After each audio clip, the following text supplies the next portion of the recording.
uveitis cases, I have no financial disclosures. So this is a case of a female, 55 years old, with sudden left eye blurred vision. She was diagnosed with CMV retinitis and underwent subtenon triamcinolone just 1 week later. And then suddenly she came to me with blurred vision, and I saw a total retinal detachment. So this is what I did. We did a left eye 23 gauge pars plana vitrectomy. I tried to clean the vitreous and clean the membranes, as well as identify the areas of necrotic retina. And here we see some multiple tears or breaks, and I did a sectoral retinectomies, and I used PFCL to flatten the retina and try to clean the remaining membranes. Yeah, here's some more cutting of the retina, and then afterwards, the retina was attached, able to be attached, and then applied laser and put silicone oil. I'll just move this. And this is the pre-op condition. Vision was hand movement, and post-op, the retina seems attached. However, after 1 year, I followed her up. Her vision remains 6/30 with some persistent macular edema. But in this case, this patient wasn't keen to do any other procedures in the eye. Second case is a male, 61 years old, with bilateral posterior uveitis. Diagnosis was acute retinal necrosis caused by herpes simplex virus. He's also a diabetic. And you can see that there's vitreous opacity of the right eye, and the left eye shows some yellow lesions in the peripheral. And from the ultrasound, suspected retinal detachment. So I went in, again, a 23 gauge pars plana vitrectomy, and also combined with phaco. And then, yes, we can see that could you continue my just 1 minute more? Yes, we can see that there's vitreous opacity, and I tried to release the posterior hyaloid face. We can see some pre-retinal hemorrhages there, and I tried to trim as clean as possible and remove the membranes. Again, you can see, maybe I'll just speed this again. We see some multiple breaks in the peripheral because of the dehiscence or necrosis of the retina. But again, I flattened the retina and applied laser and silicone oil. So this is the result. This is 1 month post-op. Vision from hand movement improved to 1 meter finger counting. But after 3 months, you can see that the thick fibrosis has developed in the peripheral area. And there's still some tractional shallow detachment. And while the left eye, initial vision of 6/10 with valaciclovir has improved to 6/6. The patient was brave enough to drive again. So I think the take-home message in these two cases are uveitis patients may develop retinal detachment as complication, which can have rheumatogenic, tractional, and serous components.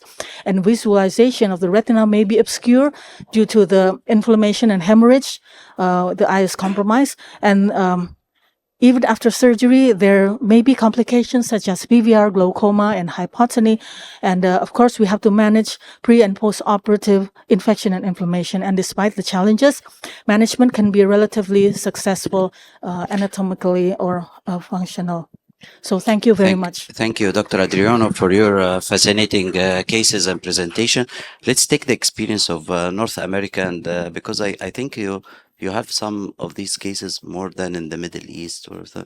Absolutely. I wanted to ask you for the first case, what is the HIV status on the patient? Is the HIV status on the first case? Sorry? The CMV, the HIV. Oh, I'm sorry, I do not have the details, but yeah, she was managed by my uveitis colleague.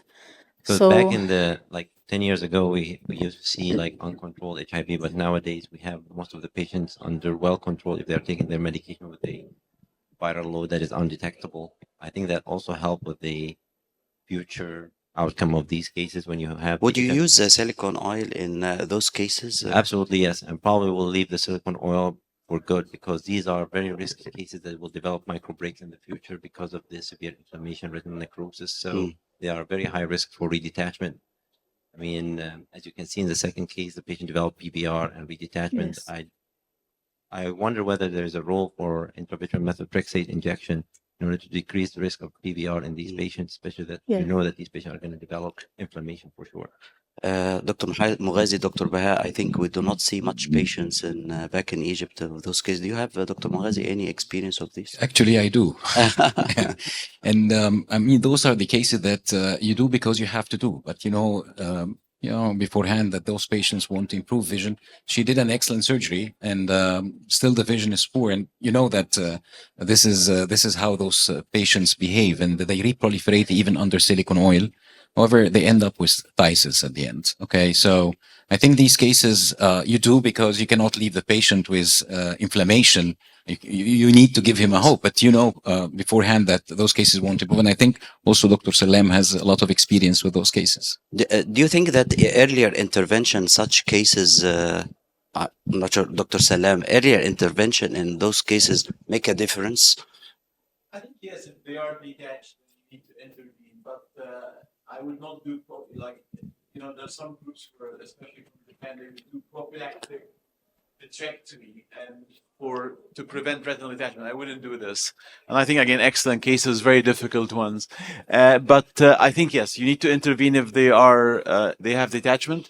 Whether to use gas or oil depends on what you have. If it's like all very necrotic and multiple areas, I think to go for oil. But sometimes it's a small break, usually at the edge of the necrotic retina, and that you can deal And with. technically, do you insist on doing thorough vitrectomy, like peeling and I things think, like to be honest, in any vitrectomy, I think common sense. What comes nicely, fine. What does not come nicely, to stop you leave. short of doing Yes, further otherwise you're going to complication? end Because- up in a problem. Yeah, okay, Yes. great, thank you. May, Thank you, may I doctor. ask, Yeah, sure. suggestions from the panelists? When I go home next week, I'm going to remove the oil in the second case with oil- fibrosis. What should I don't do? remove the oil when Or- you go home. So, or Dr. Singh, what do you yeah. think?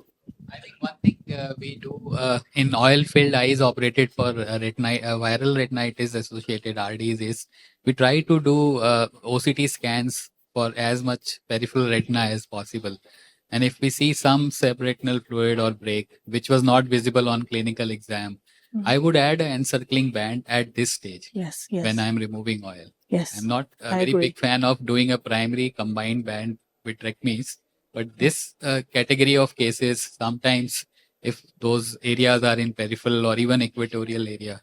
And we That have makes also sense. started adding systemic methotrexate for uveitis and RD patients with vasculitis.